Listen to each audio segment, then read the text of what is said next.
अस्सलाम students, this is Mohammad Waleed, your physics course instructor. हम लोगों ने अपनी जो लास्ट क्लास इलेक्ट्रोस्टैटिक्स की ली थी, उसके अंदर हम लोगों ने डिस्कस किया था अपना आखिरी टॉपिक, जिसका नाम था electric flux and its types. Okay. और आज के हम लोग इस सेशन के अंदर हम लोग एक नया टॉपिक पढ़ेंगे उसी चैप्टर से रिलेटेड, और उस टॉपिक का नाम है vector addition of electric field. Okay. हम फिलहाल इलेक्ट्रिक फील्ड को ही कंटिन्यू कर रहे हैं। जैसे ही हमारे पास इलेक्ट्रिक फील्ड का टॉपिक खत्म होता है, तो फौरन से हम लोग अपने नए टॉपिक का आगाज करेंगे। तो चलते हैं अपने नेक्स्ट टॉपिक की तरफ, जिसका नाम है vector addition of electric field.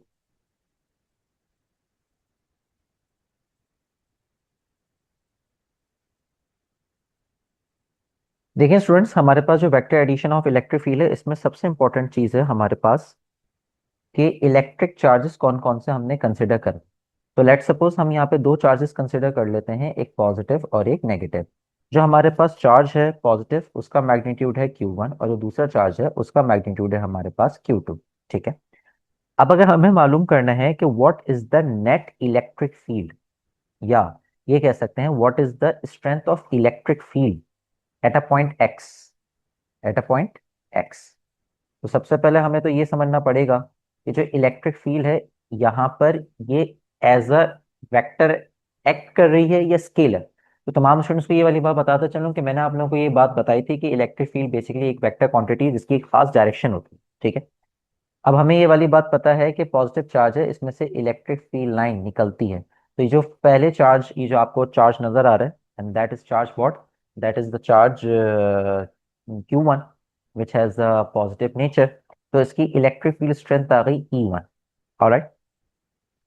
अब हम लोग आगे बात करते हैं। अब हम लोग यहाँ पर जो दूसरा चार्ज है, जो हमारा दूसरा चार्ज है, वो हमारे पास है नेगेटिव।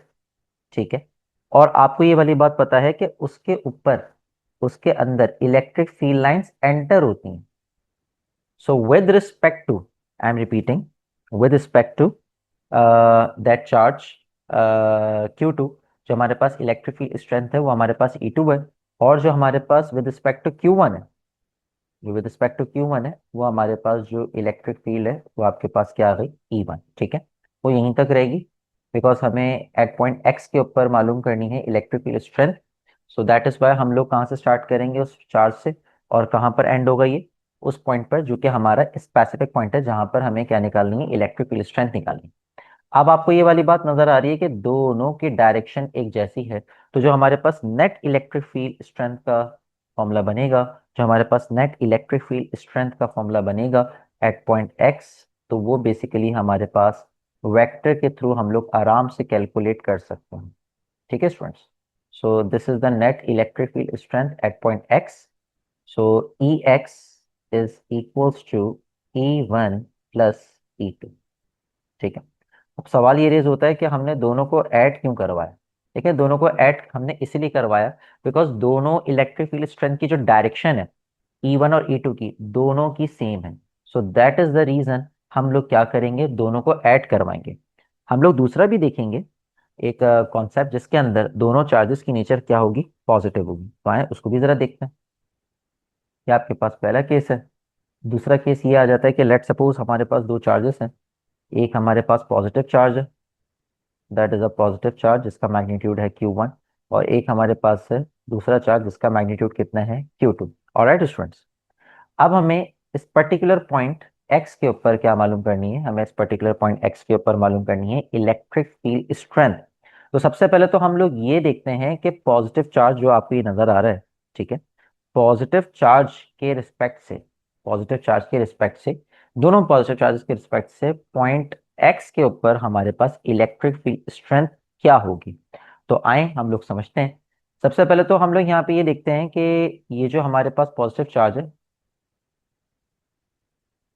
यहां से इलेक्ट्रिक फील्ड लाइन निकलेगी, सो दैट इज E1। और जो मेरे पास दूसरा चार्ज है, उसकी इलेक्ट्रिक फील्ड क्या होगी एट पॉइंट एक्स, वो क्या होगी, E2। Okay students.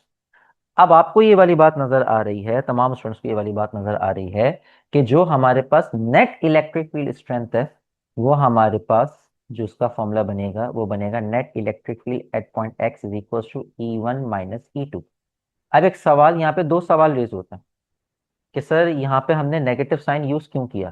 तो देखिए मैं आपको उसका रीजन दे सकता हूँ कि E1 और E2 दोनों की डायरेक्शन अपोजिट है, तो हम दोनों के साथ प्लस साइन यूज नहीं कर सकते, एक के साथ प्लस यूज करना पड़ेगा, एक के साथ माइनस। अच्छा जी, अगला सवाल।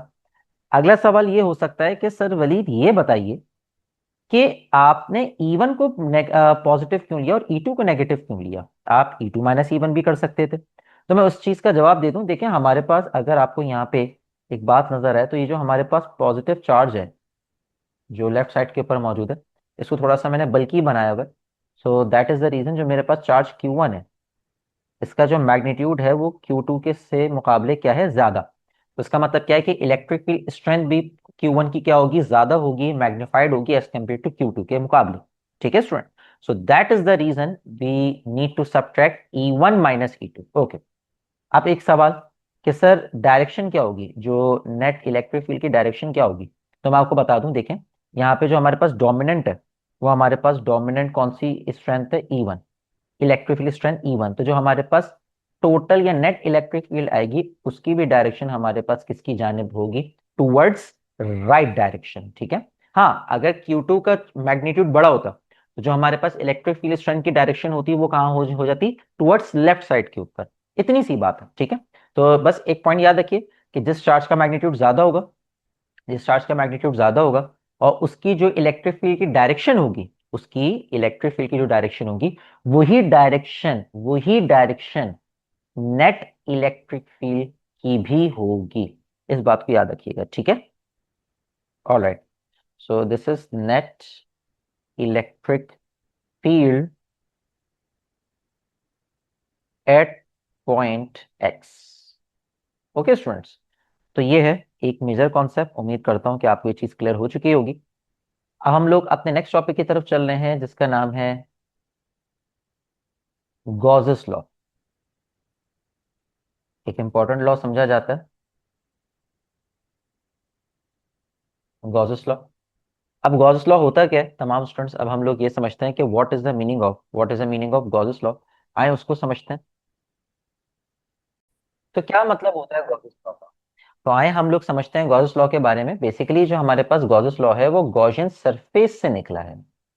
Gaussian surface. और गॉसियन सरफेस का मतलब अब हम लोग जानते हैं। गॉसियन सरफेस का मतलब ये होता है कि एक ऐसी सरफेस जो कि इमेजिनरी होती है।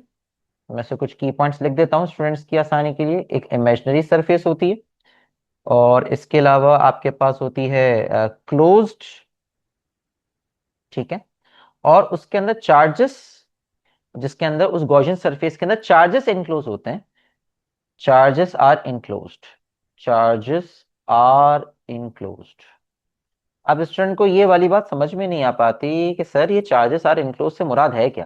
तो देखें, सबसे पहले हम एक काम करते हैं, हम लोग पहले एक इमेजिनरी क्लोज सरफेस कंसिडर करते हैं। ये हमारे पास एक इमेजिनरी क्लोज सरफेस आ गई। ठीक है। ये हमारे पास एक इमेजिनरी क्लोज सरफेस है। अब इसके अंदर हम लोगों ने कुछ चार्जेस कंसिडर किए, that is the charge Q1, that is charge Q2। मैं इसमें लिख भी देता हूँ, दैट इज Q1 Q2। और बहुत सारे चार्जेस यहाँ पर इस जगह पर बंद हैं। बंद से मुराद क्या होंगे, इनक्लोज है। ठीक है। तो अगर आप लोग उसको एनालाइज भी करें तो इसका मतलब क्या है कि तमाम चार्जेस एक जगह पर बंद हैं, that is called charges enclosed. Okay students. अब आप लोगों को ये वाली बात नजर आ रही है कि ये सरफेस है, इस गॉसियन सरफेस के, ये सरफेस है। अब चार्जेस में से इलेक्ट्रिक फील्ड लाइंस निकलती हैं। चार्जेस में से क्या निकलती हैं, इलेक्ट्रिक फील्ड लाइन। तो जो इलेक्ट्रिक फील्ड लाइन से जब सरफेस में से बाहर निकलेंगी, जब सरफेस में से क्रॉस होंगी और वेक्टर एरिया के पैरेलल गुजरेंगी, तो आपको क्या मिलेगा, आपको इलेक्ट्रिक फ्लक्स मिलेगा। अब सवाल ये रेज होता है कि इलेक्ट्रिक फ्लक्स कितना मिलेगा। तो अब ये देखें ना, कितने सारे चार्जेस हैं, Qn तक चार्जेस हैं। इनफाइनाइट तो नहीं बोलेंगे, फाइनाइट चार्जेस हैं, लेकिन वी डोंट नो। तो बात यह है कि उन तमाम चार्जेस को अगर हम लोगों ने उन चार्जेस का इलेक्ट्रिक फ्लक्स निकालना है, तो वो इलेक्ट्रिक फ्लक्स का फॉर्मूला दिया था किसने, गॉसेस लॉ, गॉसेस ने। तो गॉसेस ने क्या फॉर्मूला दिया था, द टोटल फ्लक्स। इसको आप कह सकते हैं द नेट फ्लक्स, या ये भी कह सकते हैं आप इसको द समेशन ऑफ फ्लक्स। तो ये दोनों मतलब एक ही है। या इसको आप ऐसे भी लिख सकते हैं, अगर हम लोग इसका इंटीग्रल बनाएं, मतलब अगर हम मैथ्स के अकॉर्डिंग या इंजीनियरिंग के अकॉर्डिंग इसी फॉर्मूले को लिखें तो हम लिखते हैं ये सरफेस इंटीग्रल। सरफेस इंटीग्रल का मतलब क्या है, पूरी सरफेस में, पूरी सरफेस में जितना भी टोटल फ्लक्स है, जितना भी टोटल फ्लक्स है, उस सब का जो सम होगा वो किसके बराबर होगा, 1/एप्सिलॉन not multiply by net charge enclosed, net charge enclosed. तो ये बेसिकली हमारे पास क्या हो गया, ये गॉसेस लॉ की स्टेटमेंट आ गई और गॉसेस लॉ का ये मेजर कॉन्सेप्ट है। ठीक है स्टूडेंट्स, तो मैं दोबारा से आपको बता दूं कि गॉसेस लॉ की स्टेटमेंट क्या है। गॉसेस लॉ की स्टेटमेंट यही है कि टोटल जो फ्लक्स जो कि निकल रहा है गॉसियन सरफेस में से, वो किसके बराबर है, 1/एप्सिलॉन not multiply by total charge enclose के बराबर है। ओके, अब सवाल ये पैदा होता है कि सर हम लोग ये गॉसेस लॉ को क्यों यूज करते हैं। तो बेसिकली गॉसेस लॉ इसलिए यूज किया जाता है, इसकी एप्लीकेशन क्या है, मतलब why we use Gauss's law, तो मैं इसका रीजन लिख देता हूँ। एप्लीकेशन ये है, to get the electric field strength at a specific point, to get the electric field strength at specific point.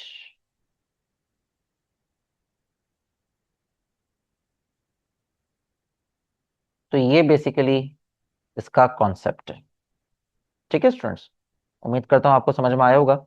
अच्छा, इससे कुछ एप्लीकेशंस हैं, अलबत्ता कुछ बोर्ड्स के अंदर हैं, कुछ बोर्ड्स के अंदर नहीं है, लेकिन हम उसको ओवरव्यू कर लेते हैं गॉसेस लॉ की एप्लीकेशंस को।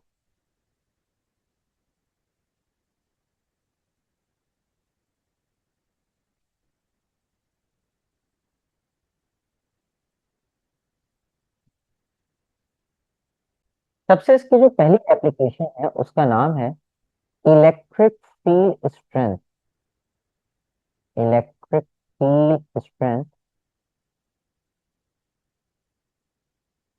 On a thin infinite sheet contain charges।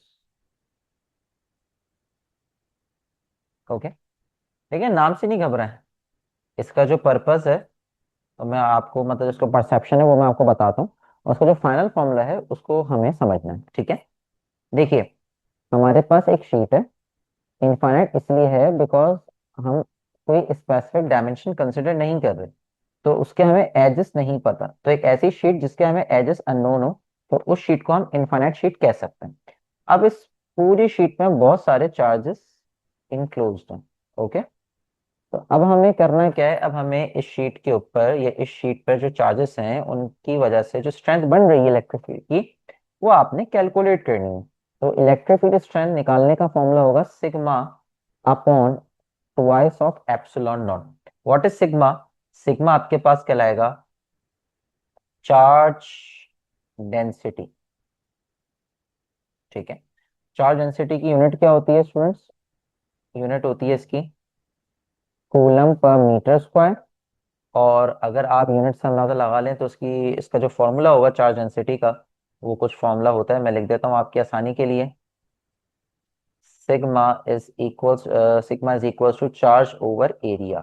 तो ये इंपॉर्टेंट फॉर्मूला है, ये कैपेसिटर के अंदर भी कहीं ना कहीं काम आएगा। ठीक है स्टूडेंट्स, अच्छा जो इसकी नेक्स्ट एप्लीकेशन है, उसकी नेक्स्ट एप्लीकेशन का नाम है electric field strength between two opposite charge parallel plates. Electric field strength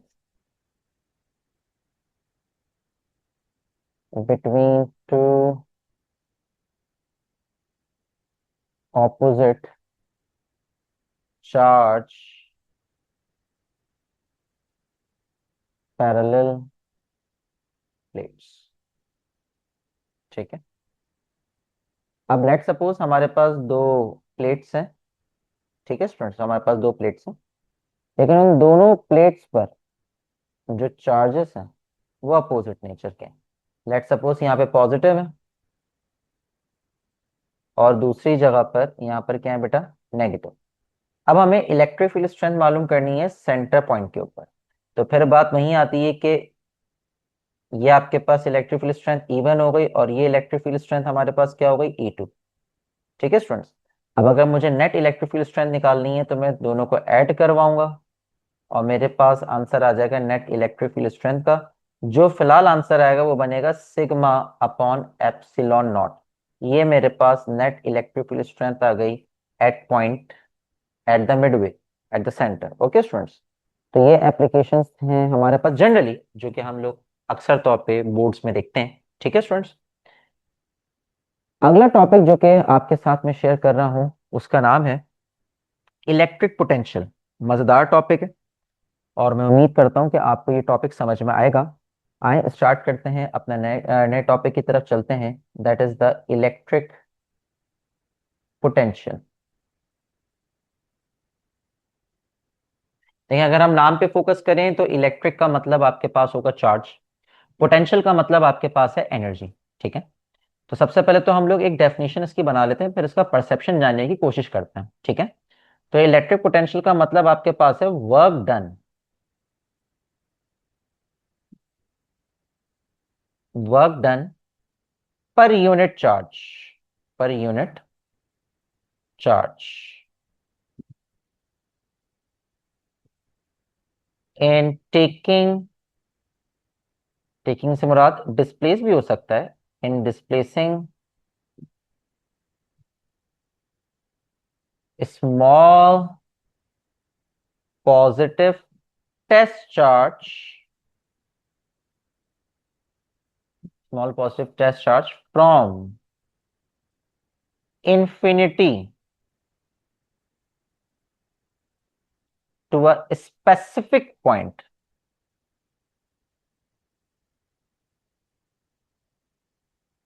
देखिए स्टूडेंट्स, मतलब परसेप्शन समझने की कोशिश कीजिएगा। परसेप्शन सिंपल सा ये है कि अगरचे हम एक इलेक्ट्रिक फील्ड के अंदर है, हमें नहीं पता चार्ज कहां पर है, तो जब हमें पता ही नहीं है कि टेस्ट चार्ज है कहां पर, तो हम उसको क्या मानेंगे, हम उसको इन्फिनिटी मानेंगे। ठीक है, तो हम बोलते हैं ना कि अगर हम चार्ज के ऊपर कोई वर्क डन कर रहे हैं जिससे हम उसको एक जगह से दूसरी जगह पर डिस्प्लेस कर रहे हैं, तो वो जगह है कौन सी, वो कहां से आई, तो हमें तो नहीं पता कि चार्ज कहां पे मौजूद है, पॉजिटिव टेस्ट चार्ज कहां मौजूद है, तो हम उसको बोलेंगे कि वो पॉजिटिव चार्ज कहीं ना कहीं इन्फिनिटी पे मौजूद है। अब अगरचे हम उसके ऊपर कोई वर्क डन करें उस टेस्ट चार्ज के ऊपर ताकि वो उस इन्फिनिटी से उस स्पेसिफिक पॉइंट पर आ जाए। ठीक है students, so let suppose, so let suppose हमारे पास यहाँ पर जो चार्ज है वो किसी ना किसी इन्फिनिटी पे मौजूद है, और ये हमारे पास लेट सपोज ये पॉइंट आ गया इन्फिनिटी। ठीक है स्टूडेंट्स, और ये मेरे पास है, let suppose this is point A and that is point B, और ये मेरे पास है मेरा रेफरेंस पॉइंट। ठीक है, अब अगर चे मुझे चार्ज को यहाँ से यहाँ तक लेकर आना है, मुझे टेस्ट चार्ज को इन्फिनिटी से एक रेफरेंस पॉइंट पे लेकर आना है, तो मुझे इसके ऊपर वर्क डन स्टोर करना होगा, वर्क डन करना पड़ेगा। तो वो जो मैं वर्क डन स्टोर कर रहा हूं ये कहलाता है इलेक्ट्रिक पोटेंशियल। ठीक है स्टूडेंट्स,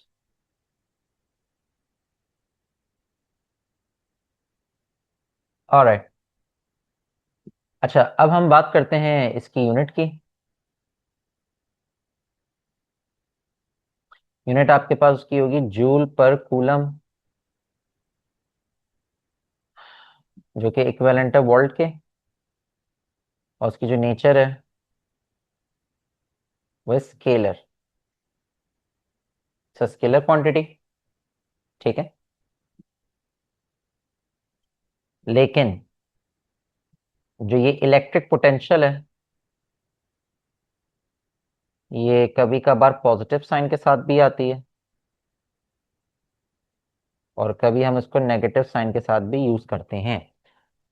ठीक है, जिस तरीके से हम ग्रेविटेशनल पोटेंशियल को पॉजिटिव और नेगेटिव के अंदर हम लोग रिप्रेजेंट करते हैं, इसी तरीके से इलेक्ट्रिक पोटेंशियल को भी पॉजिटिव और नेगेटिव साइन के साथ हम लोग कंसिडर करते हैं। अब सवाल ये रेज होता है कि पॉजिटिव और नेगेटिव साइन का परसेप्शन क्या है, तो हम लोग उसको बिल्कुल समझेंगे, बिल्कुल टेंशन लेने की जरूरत नहीं है। आइए जरा समझते हैं।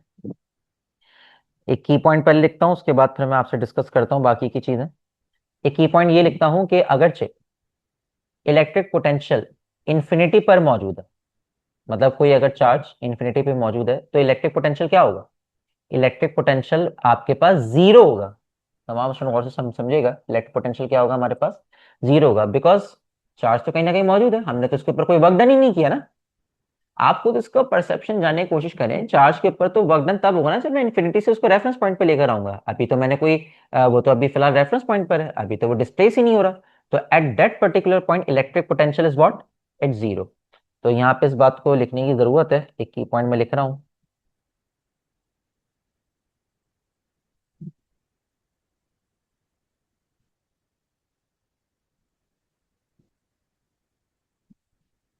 Electric potential is zero at infinity. इस बात को तमाम स्टूडेंट्स ने याद रखना है। ओके, ये की पॉइंट है। बहुत सारे की पॉइंट्स आएंगे, जैसे जैसे आते रहेंगे मैं आपके वो गुजार करता रहूंगा, ठीक है। अच्छा, इलेक्ट्रिक पोटेंशियल डिपेंड किसके ऊपर करता है? Factors on which electric potential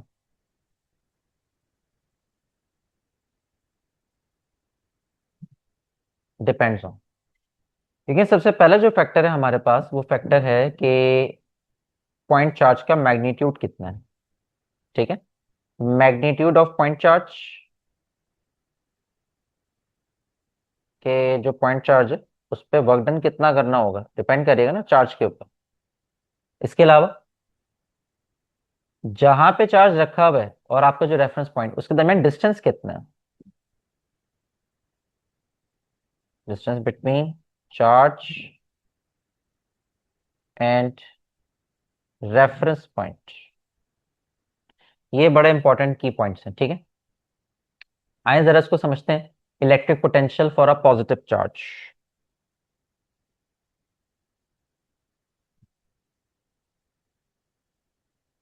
electric potential for a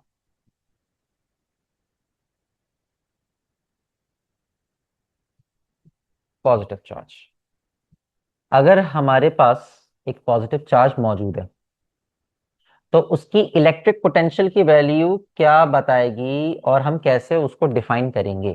तो सबसे पहले तो लेट सपोज, अगर हम बात करें इलेक्ट्रिक पोटेंशियल की पॉजिटिव चार्ज के लिए, तो पॉजिटिव वैल्यू होती है electric potential for the positive charge is positive, ठीक है।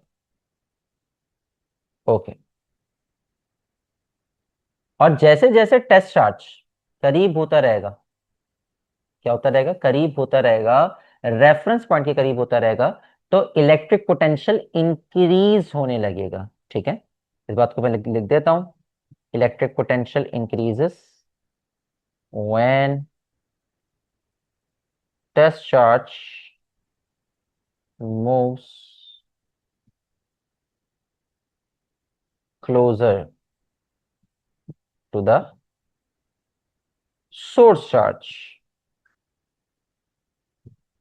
और सोर्स चार्ज आपके पास उस जगह, वो जिस जगह पे रखा हुआ है सोर्स चार्ज, उसको आपने क्या लिया हुआ है? एक रेफरेंस पॉइंट लिया हुआ है, ठीक है। अच्छा जी, सिंपल सी बात है, आसमान है। आसमान क्या है? आसमान बेसिकली हमारे पास एक सोर्स है। अब नीचे से मुझे किसी ऑब्जेक्ट को ऊपर भेजना है, ऊपर जाना है, तो मुझे एनर्जी बढ़ानी पड़ेगी ना।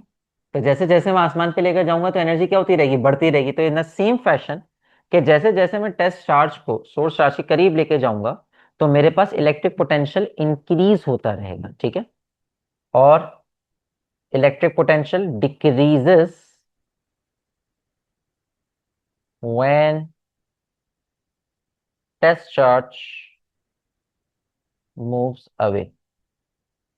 और जब मैं ऊपर से नीचे लेकर आऊंगा तो वही जो एनर्जी मैंने इसको दी थी वो कम होने लगेगी। तो इसका मतलब क्या? इलेक्ट्रिक पोटेंशियल क्या होने लगेगा? कम होने लगेगा। अवे फ्रॉम रेफरेंस पॉइंट, ठीक है स्टूडेंट्स। ऑलराइट, ये है सिंपल सी बात। तमाम स्टूडेंट्स ये अज्यूम कर लें कि हमारे पास एक रेफरेंस पॉइंट है, ये हमारे पास सोर्स चार्ज हो गया, और ये हमारे पास है यूनिट पॉजिटिव टेस्ट चार्ज, छोटा सा मामूली सा टेस्ट चार्ज जिसका सिंबल क्यू नॉट लेते हैं। तो अगर चाहिए करीब आएगा तो वोल्टेज या इलेक्ट्रिक पोटेंशियल इंक्रीज होगा, और जब ये दूर जाएगा जब ये दूर जाएगा तो इलेक्ट्रिक पोटेंशियल आपके पास क्या होगा, डिक्रीज होगा। ठीक है स्टूडेंट्स, ऑलराइट। जितना सब मैंने आपको बताया, ये कुछ उलट बातें आपके पास किसके लिए, नेगेटिव चार्ज के लिए। मतलब अगर ये तो हमारे पास सोर्स चार्ज क्या था, पॉजिटिव था, अगर यही आपके पास चार्ज नेगेटिव हो तो फिर क्या होगा, आइए इसको समझते हैं। Electric potential, electric potential for a negative charge. तो लेट सपोज रेफरेंस पॉइंट पे हमने क्या लिया हुआ, एक नेगेटिव चार्ज लिया हुआ। तो पहले तो मैं आपको बात बता दूं कि जो हमारे पास इलेक्ट्रिक पोटेंशियल की वैल्यू होगी वो होगी negative. Electric potential is negative, electric potential is negative. ठीक है, ऊपर पॉजिटिव तो यहाँ नेगेटिव। अच्छा जी, अब बिल्कुल अपोजिट काम होगा। जब आप टेस्ट चार्ज को करीब लेके जाएंगे तो इलेक्ट्रिक पोटेंशियल डिक्रीज होने लगेगा। ठीक है, decreases when a test charge moves closer, moves closer to what, source charge. और सोर्स चार्ज कहाँ रखा हुआ है हमारे पास, रेफरेंस पॉइंट पे रखा हुआ है। ठीक है स्टूडेंट्स, और दूसरी बात क्या है, बिल्कुल अपोजिट, कि जब आपके पास टेस्ट चार्ज अवे जाएगा तो फिर इलेक्ट्रिक पोटेंशियल इंक्रीज होगा।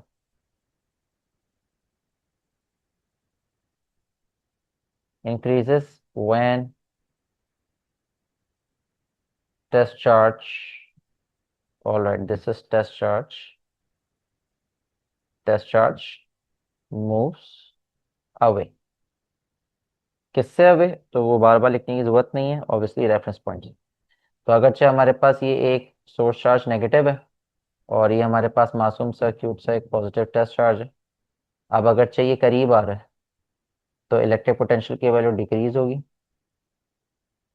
ठीक है, और अगरचे ये दूर जाएगा तो इलेक्ट्रिक पोटेंशियल की वैल्यू आपके पास क्या होगी, इंक्रीज होगी। तो ये बड़ी इंपॉर्टेंट की पॉइंट्स हैं, तमाम स्टूडेंट्स ने याद रखना है।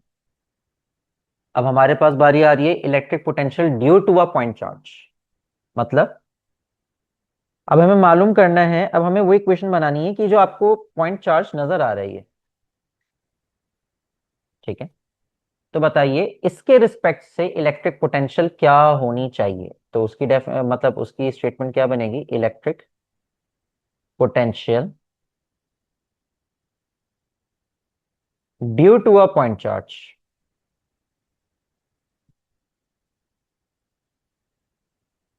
इसको पॉइंट चार्ज कह लें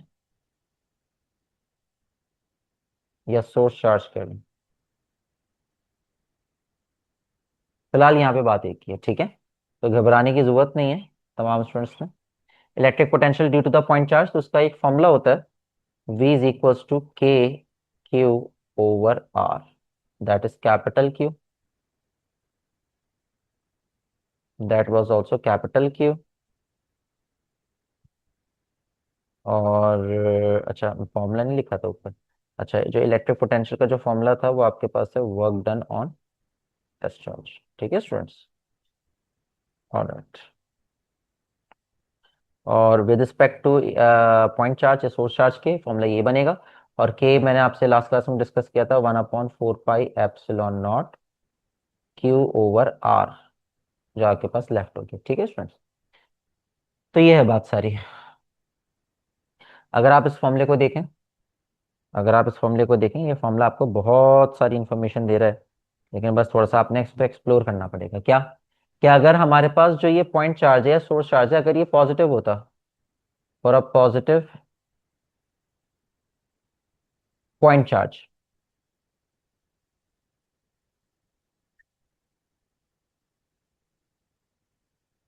तो बात ये है कि पोटेंशियल इंक्रीज होता, electric potential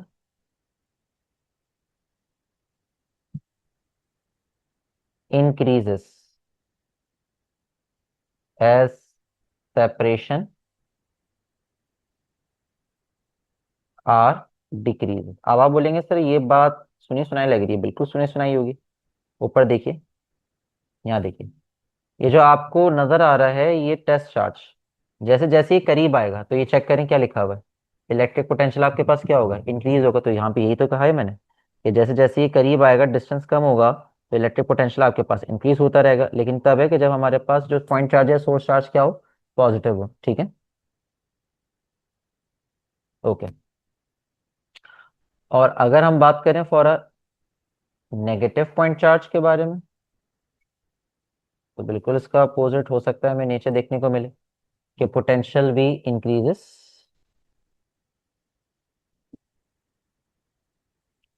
electric potential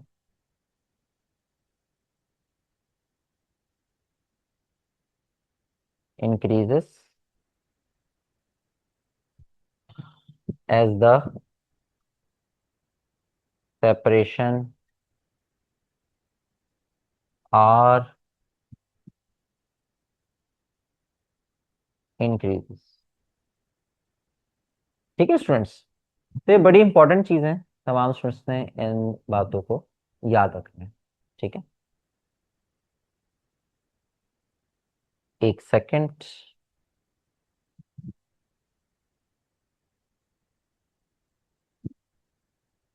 alright, तो स्टूडेंट्स हम लोगों ने अल्हम्दुलिल्लाह इलेक्ट्रिक पोटेंशियल का जो कॉन्सेप्ट था वो खत्म कर लिया है।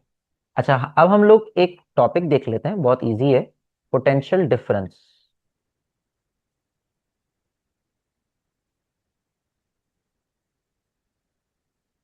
पोटेंशियल डिफरेंस है क्या चीज? अगर हम एक इलेक्ट्रिक फील्ड के अंदर बात करें, तो देखें बात यह है कि एक की पॉइंट बता रहा हूं कि every point in an electric field is a source of energy. Every point in an electric field has a source of energy। जो आपके पास इलेक्ट्रिक फील्ड में हर पॉइंट है, कोई भी कोना हो, वो एक एनर्जी का सोर्स है। क्यों? बिकॉज फोर्स लग रही होती है इलेक्ट्रिक फील्ड में हर जगह, तो जहां पे फोर्स लगेगी वर्क डन होगा, work done is a form of energy. ठीक है। अच्छा, अब मामलात यहाँ पे ये हैं कि अगर मैं कोई दो पॉइंट्स कंसिडर कर लेता हूँ, तो ऑब्वियसली इस पहले पॉइंट पे ये जो आपको नजर आ रहा है point A and that is point B, इन दोनों पॉइंट्स पर इलेक्ट्रिक पोटेंशियल का कोई ना कोई डिफरेंस तो होगा, एनर्जी का डिफरेंस तो होगा। वो एनर्जी डिफरेंस कहलाता है पोटेंशियल डिफरेंस।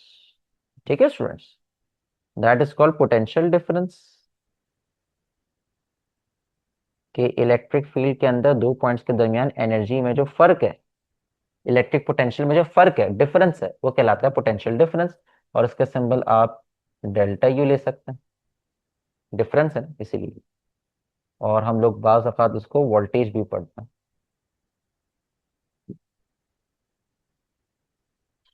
अच्छा जी स्टूडेंट्स, तो अब हम बात करते हैं पोटेंशियल ग्रेडियंट के ऊपर।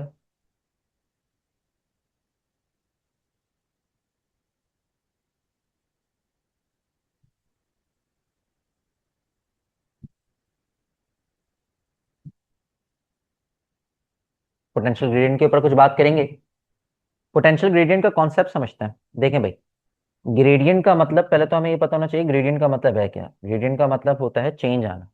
क्या आना? चेंज आना। तो आए समझते हैं कि क्या चेंज आ रहा है, कैसा चेंज आ रहा है। ठीक है,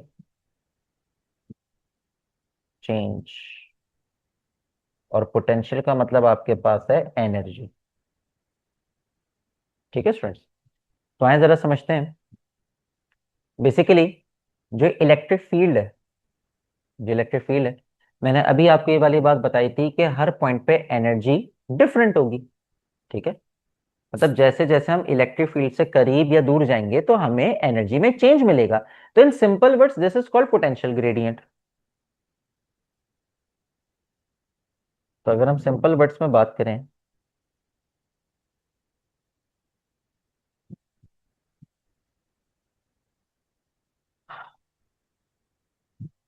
in an electric field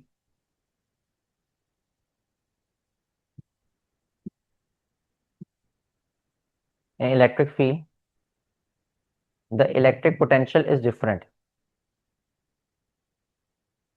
The electric potential is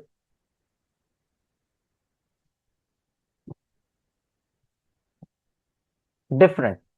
okay students, तो ये जो डिफरेंस है, ये चेंज है, तो डिफरेंस भी कह सकते हैं। तो ये कहलाता है हमारे पास पोटेंशियल ग्रेडियंट। ये तमहीद है स्टूडेंट्स। आगे बढ़ते हैं। अब इसकी डेफिनेशन एग्जैक्ट होगी क्या, तो आए जरा एग्जैक्ट डेफिनेशन के ऊपर भी आ जाते हैं। पहले मैं डेफिनेशन आपके साथ शेयर करता हूँ, फिर मैं समझाता हूँ आपको कि एग्जैक्ट डेफिनेशन क्या बनेगी। देखिए भाई, इसकी एग्जैक्ट डेफिनेशन ये बनेगी, ये कह सकते हैं the rate of change of electric potential, the rate of change of electric potential with respect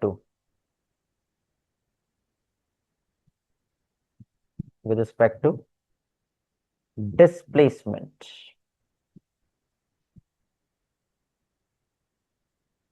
in the direction of electric field।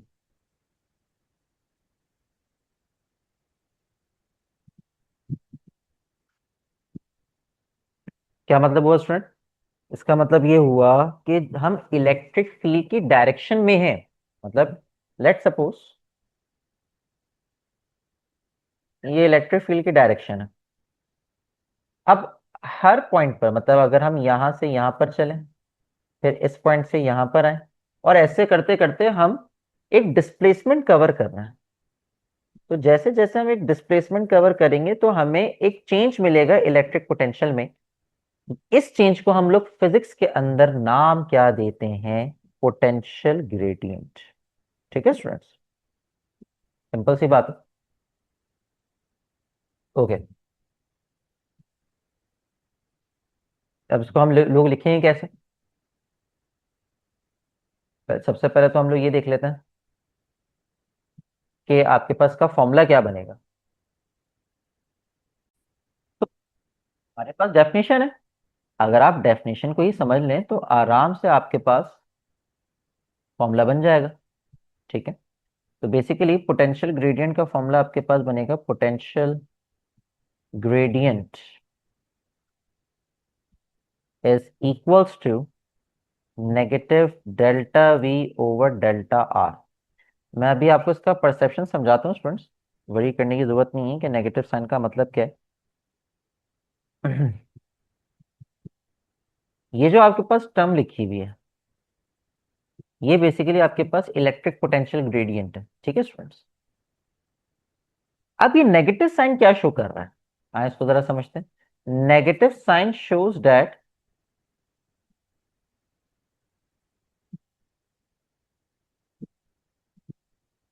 The potential gradient the potential gradient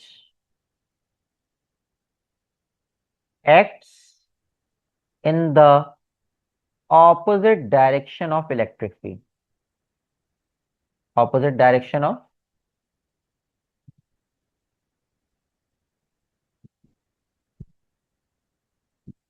electric field. ठीक है students, तो बात यह है कि negative sign का जो perception है, नेगेटिव साइन का परसेप्शन सिंपल सा है। ये जो हमारे पास पोटेंशियल ग्रेडियंट है, ये जो चेंज आ रहा है वोल्टेज में, ये इलेक्ट्रिक फील्ड की डायरेक्शन के अपोजिट हमें चेंज मिलेगा हमेशा हमेशा। ठीक है, तो तभी अगर आप इस बात का कंक्लूजन लें, तो इस बात का कंक्लूजन मैं यहाँ पे लिख देता हूँ। इस बात का कंक्लूजन ये है कि as the distance from the point charge increase, that is the point charge increase, point charge हमारा सोर्स चार्ज था, कि जैसे जैसे हम पॉइंट चार्ज से दूर जाएंगे इंक्रीज होता रहेगा distance, therefore as a distance from the point charge increase, the magnitude of field strength would be decrease, would be decrease, as well as potential gradient.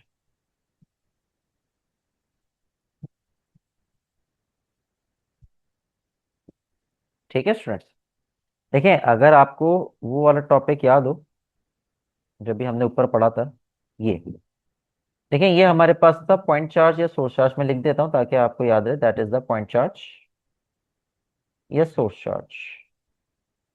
तो अगर आप एक चीज नोट करें, जब आप इससे दूर जा रहे हैं तो डिस्टेंस बढ़ रहा है ना, ये देखें आप दूर जा रहे हैं, आप दूर जा रहे हैं। अच्छा, ये जो दूरी है ये इलेक्ट्रिक फील्ड की डायरेक्शन भी मिल रही है ना हमें, ये दूरी है, ये इलेक्ट्रिक फील्ड की डायरेक्शन ही तो है। पॉजिटिव चार्ज में से इलेक्ट्रिक फील्ड लाइन निकलती है तो इसका मतलब क्या है कि you are in the direction of the electric field. और जैसे जैसे आप इलेक्ट्रिक फील्ड की डायरेक्शन में बढ़ रहे हैं वैसे वैसे इलेक्ट्रिक पोटेंशियल ग्रेडियंट कम हो रहा है।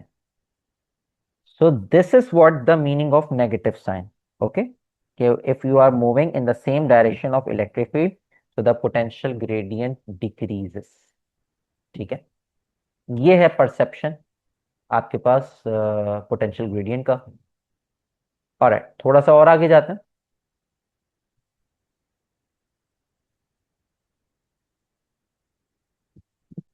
मैं बेसिकली आप यही बता रहा था कि हम लोगों ने इलेक्ट्रिक पोटेंशियल का टॉपिक पढ़ लिया, हमने इलेक्ट्रिक फील्ड स्ट्रेंथ का टॉपिक भी वो अच्छे तरीके से पीछे पढ़ा। अब अगरचे हमसे कोई बात बोली जाए, what is the relationship between, what is the relationship between electric field strength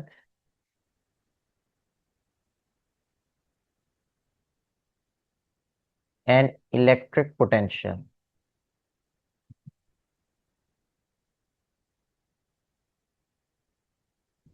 क्या रिलेशनशिप है इलेक्ट्रिक फील्ड का, इलेक्ट्रिक फील्ड स्ट्रेंथ का इलेक्ट्रिक पोटेंशियल से? ठीक है स्टूडेंट्स, तो मैं तमाम स्टूडेंट्स को ये वाली बात बताता चलूं कि हम लोगों ने अभी एक फॉर्मूला पढ़ा था, E is equals to force over test charge. Okay students, अब हमें ये वाली बात पता है, ये जो आपके पास फोर्स वैल्यू नजर आ रही है ये आपके पास है इलेक्ट्रोस्टैटिक फोर्स, और नीचे आपके पास है क्यू नॉट। ओके स्टूडेंट्स, और इसके अलावा हमने अभी एक पीछे फॉर्मूला पढ़ा था, अगर आपको याद हो, वोल्टेज बराबर होता है या इलेक्ट्रिक पोटेंशियल बराबर होता है वर्क डन अपॉन चार्ज के, वर्क डन अपॉन चार्ज। ठीक है स्टूडेंट्स, ये बड़ी इंपॉर्टेंट चीज है, ये बहुत काम की चीज है, तमाम स्टूडेंट्स को ये वाली बात याद रखनी है। अब आपको ये वाली बात नजर आ रही है, that is the electrostatic force, और जब भी हम फोर्स लगाते हैं किसी भी टेस्ट चार्ज के ऊपर तो हम इस इलेक्ट्रोस्टैटिक फोर्स को रिप्लेस करवा सकते हैं वर्क डन ओवर डिस्टेंस से, और डिनोमिनेटर में हमारे पास क्या बच गया, क्यू नॉट। ठीक है स्टूडेंट्स, तो हम इसको ऐसे लिख सकते हैं, W upon Q not 1/d। अब ये डब्ल्यू अपॉन क्यू नॉट ये हमारे पास बन गया इलेक्ट्रिक पोटेंशियल, डिस्टेंस डिवाइड हो रहा है दूसरी साइड पर, क्या हो जाएगा, मल्टीप्लाई। तो ये बेसिकली हमारे पास एक फॉर्मूला बन गया, voltage is equals to, voltage is equals to E into D. Is that okay? So that is the relationship between voltage and electric field strength. If the electric field strength is constant, so voltage is directly proportional to the distance. Is that okay? अच्छा, तमाम students को एक और बात बताता चलो कि अगर आप लोग ये देखें फॉर्मूला, अगर आप इस फॉर्मूले को ही देखें तो जो आपको ये V अपॉन डी, ये देखें, ये वोल्टेज बन गया और डिनोमिनेटर में डी बचा हुआ है और इक्वल के बराबर में क्या चल रहा है, ये तो इसका मतलब क्या है कि वोल्टेज और डिस्टेंस को डिवाइड करने से हमारे पास लाजमी इलेक्ट्रिक फील्ड स्ट्रेंथ आती है। सो दैट इज वाई अगर मैं delta we upon delta R का रेशियो लूं तो मेरे पास इलेक्ट्रिक फील्ड स्ट्रेंथ भी मालूम हो सकती है। क्या आ सकती है? इलेक्ट्रिक फील्ड स्ट्रेंथ मुझे मालूम हो सकती है। ठीक है स्टूडेंट्स। अच्छा, चलते चलते हम लोग एक दो चीजों को और देख लेते हैं। बहुत इजी है। Millikan oil drop experiment.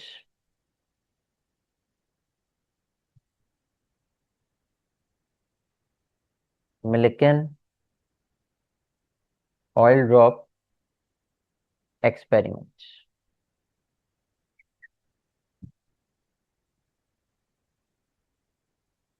बहुत इजी टॉपिक है, हमें इसको इतना मुश्किल तरीके से नहीं पढ़ना।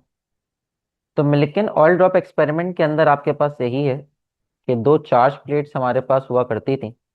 दो दो दो चार्ज प्लेट्स, एक आपके पास पॉजिटिव और एक आपके पास नेगेटिव। ठीक है। और हमने इसके दरमियान एक ड्रॉप ऑफ ऑयल रखा था जिसपे हमारे पास एक इलेक्ट्रॉन या एक नेगेटिव चार्ज पार्टिकल मौजूद है। और हम इसको कोशिश करते हैं कि ये इक्विलिब्रियम में रहे। तो ये इक्विलिब्रियम में कब रहेगी? ये इक्विलिब्रियम में तब रहेगी जब इलेक्ट्रोस्टैटिक फोर्स, बिकॉज आपको ये वाली बात पता है ना कि जो नेगेटिव चार्ज है इलेक्ट्रॉन है इसके ऊपर, ये नेगेटिव चार्ज है और पॉजिटिव प्लेट की तरफ अट्रैक्ट होगी। ठीक है। और नीचे आपके पास क्या है? नीचे आपके पास इसका वेट लग रहा है, इस चार्ज का, इस ड्रॉप का, इस ऑयल ड्रॉप का। तो ये दोनों फोर्सेस, अगर हम बात करें, ये दोनों फोर्सेस जब एक दूसरे का इम्पैक्ट कैंसल आउट करेंगी या बराबर होंगी, उस सूरत में हमें चार्ज वैल्यू आराम से मिल सकती है। क्यों? बिकॉज हमें ये वाली बात पता है, इलेक्ट्रोस्टैटिक जो फोर्स आपको नजर आ रही है, इलेक्ट्रोस्टैटिक फोर्स बेसिकली ये आपके पास बराबर होता है E is equals to F upon Q. Okay student. ये खुद एफ क्या है? ये इलेक्ट्रोस्टैटिक फोर्स बेसिकली हमारे पास वेट है, that is weight. It's not the work, it's a wait.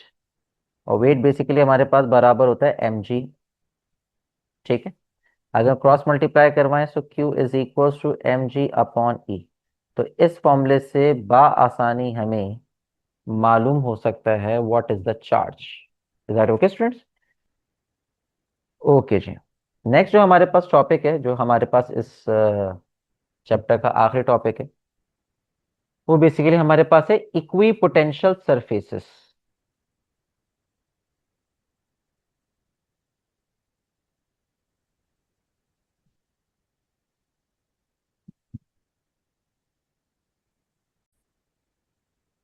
तमाम स्टूडेंट्स हम लोग इस बात को समझते हैं कि what is the main perception about the equi potential surface. Equi का मतलब होता है इक्वल, पोटेंशियल का मतलब होता है एनर्जी, और सरफेस को बोलते हैं सतह। तो सबसे पहले हम लोग इसकी डेफिनेशन लिख लेते हैं। इक्वी पोटेंशियल सरफेसेस आपके पास बेसिकली ये इलेक्ट्रिक पोटेंशियल को रिप्रेजेंट करता है। इक्वी पोटेंशियल सरफेसेस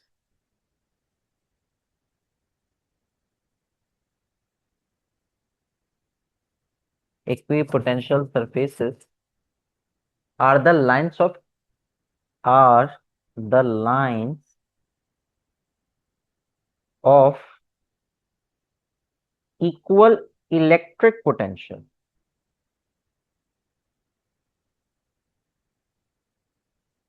कुछ ऐसी लाइंस जो कि यूज की जाती हैं क्या बताने के लिए कि इलेक्ट्रिक पोटेंशियल इक्वल है। तो उन लाइंस को हम लोग क्या नाम देते हैं? Equipotential surfaces. सबसे पहली बात तो ये हो गई जो अभी मैंने आपको समझाई कि अगर चाहिए इलेक्ट्रिक पोटेंशियल हमारे पास चेंज नहीं हो रहा तो हम कुछ लाइंस यूज करेंगे, उनको बोलते हैं इक्विपोटेंशियल सरफेसेस। ये लाइंस परपेंडिकुलर होती हैं इलेक्ट्रिक फील्ड लाइंस के। These lines are perpendicular to the electric field lines। Okay students. अच्छा, अगर हमारे पास रेडियल इलेक्ट्रिक फील्ड है, कौन सी फील्ड है? Radial electric field. Radial electric field से मुराद ये है कि लेट्स सपोज पॉजिटिव चार्ज है तो इलेक्ट्रिक फील्ड लाइक दिस कुछ इस तरीके से जा रही। तो ये बेसिकली हमारे पास एक रेडियल इलेक्ट्रिक फील्ड की मैंने मिसाल दी है। सो अगर हम बात करें एक रेडियल फील्ड की, in a radial field the equipotential line, the equipotential lines are represented by are represented by concentric circles, concentric circles। ठीक है स्टूडेंट्स, आगे बढ़ते हैं। अच्छा, वो जो सर्कल बनाएंगे कहाँ बनाएंगे? Around the charge, around the charge. मतलब आपके पास ये है कि लेट सपोज आपके पास एक पॉइंट चार्ज है, तो उसके सराउंडिंग में जो आपको लाइंस नजर आ रही हैं,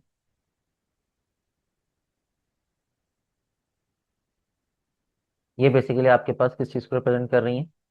ये रिप्रेजेंट कर रही हैं इक्विपोटेंशियल सरफेसेस को। अच्छा, ये आपके पास क्या आ गई? ये इलेक्ट्रिक फील्ड आ गई। ये इलेक्ट्रिक फील्ड लाइंस है, ये इलेक्ट्रिक फील्ड लाइंस है, ये ज्यादा इलेक्ट्रिक फील्ड लाइन। अब अगर आप एक चीज नोट करें, तो ये जो इलेक्ट्रिक फील्ड लाइन है, ये इक्विपोटेंशियल सरफेस से क्या है, ये चेक करें, परपेंडिकुलर नजर आ रही है। तो ये था कॉन्सेप्ट जो कि मैंने अभी आपको ऊपर बताया, ये बताने की कोशिश कर रहा था। ठीक है स्टूडेंट्स, ओके। अगर कहीं पर, अगर आप यहाँ पे ये देखें, ये इलेक्ट्रिक फील्ड लाइंस बहुत क्लोज है आपस में, यहाँ पर इलेक्ट्रिक फील्ड लाइंस आपस में क्लोज है। तो यहाँ पे एक की पॉइंट बड़ा इंपॉर्टेंट है। If the equipotential lines, if the equipotential lines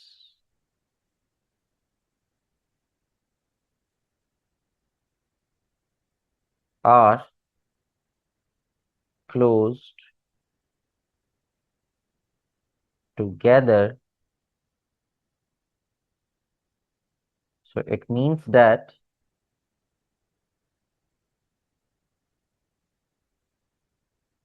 potential gradient is more steeper, potential gradient is more steeper। मैं इसका मतलब समझाता हूँ स्टूडेंट्स। देखिए, इसका मतलब ये है कि जहाँ पे हमारे पास लाइंस आपस में क्लोज हैं, तो वहां पे जो हमारा जो कॉन्सेप्ट अभी पीछे हमने पढ़ा था पोटेंशियल ग्रेडियंट का, वो पोटेंशियल ग्रेडियंट की वैल्यू हमारे पास ज्यादा होगी। इसके पीछे रीजन क्या है? Potential gradient is more steeper, इसका मतलब क्या है कि मींस, इस बात का मतलब ये है कि if positive test charge, positive test charge is bring closer to the point charge, तो आप सोर्स चार्ज भी कह सकते हैं। So more work is to be done, so more work is to be done. इस बात को याद रखिएगा स्टूडेंट्स, ये बड़ी चीज इंपॉर्टेंट है।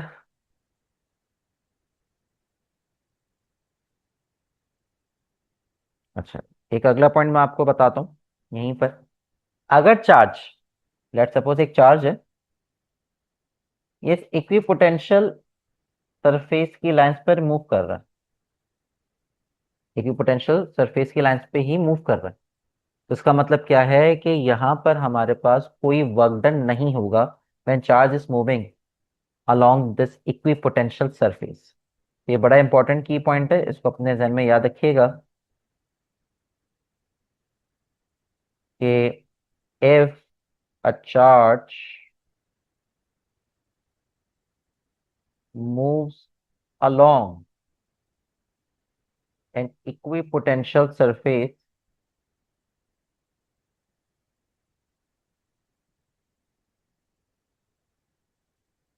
तो आप लाइन भी कह सकते हैं, उसका मतलब क्या है कि नो वर्क इज डन, आपने कोई वर्क डन नहीं की। ठीक है स्टूडेंट्स, इसका मतलब क्या है कि पोटेंशियल एनर्जी में कोई चेंज ही नहीं आया।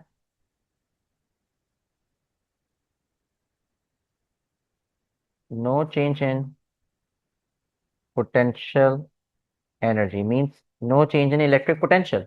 और आपको ये वाली बात पता है कि what is work done, work done is a form of work done is what, change in energy. तो अगर कोई चेंज ही नहीं आ रहा तो वर्क डन की वैल्यू क्या हो जाएगी, हमारे पास जीरो हो जाएगी। अगर डेल्टा ई क्या है, कांस्टेंट है, नो चेंज, तो वर्क डन हमारे पास क्या हो जाएगा, जीरो हो जाएगा। ये कॉन्सेप्ट बहुत इंपॉर्टेंट है स्टूडेंट।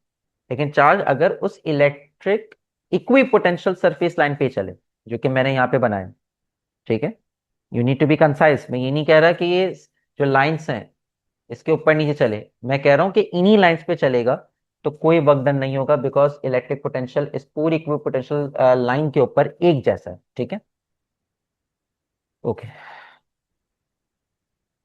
अगर हम बात करें equi potential surface between parallel plates, equi potential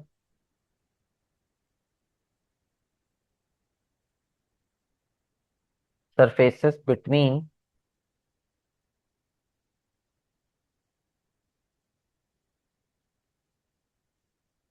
parallel plates, तो ये फिर आपको कैसे देखने को मिलती है, ये आपको ऐसे देखने को मिलती है कि ये हमारे पास दो प्लेट्स आ गई, ठीक है। Let suppose this is the positive plate and this is the negative plate. तो ये हमारे पास इलेक्ट्रिक फील्ड लाइन है, this electric field line E, and that is uniform electric field,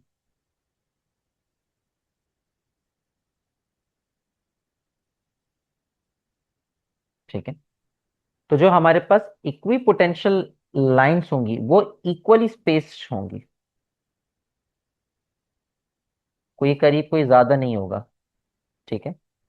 पहले क्या था कि अगर हम चार्ज कंसिडर करें तो उसके क्लोज जाएंगे तो इक्विपोटेंशियल जो सरफेस लाइंस थी वो क्लोज थी, दूर जाएंगे तो वो फार अपार्ट हो रही थी। लेकिन यहाँ पे जब यूनिफॉर्म इलेक्ट्रिक फील्ड होगी तो अगर आप देखें तो ये जो हमारे पास डिस्टेंस है ये एक जैसा रहेगा, ठीक है।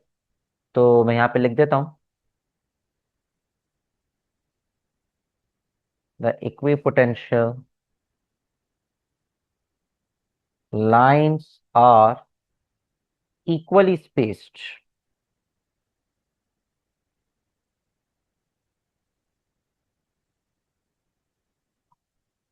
Equally spaced.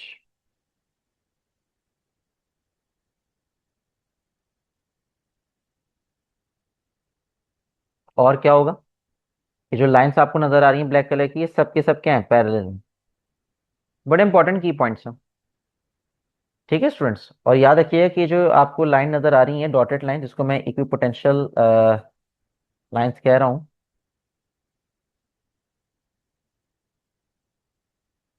ये इक्विपोटेंशियल लाइंस इलेक्ट्रिक फील्ड का आपको क्या नजर आ रही है, परपेंडिकुलर नजर आ रही है। इस बात का भी ख्याल रखिएगा, ठीक है स्टूडेंट्स।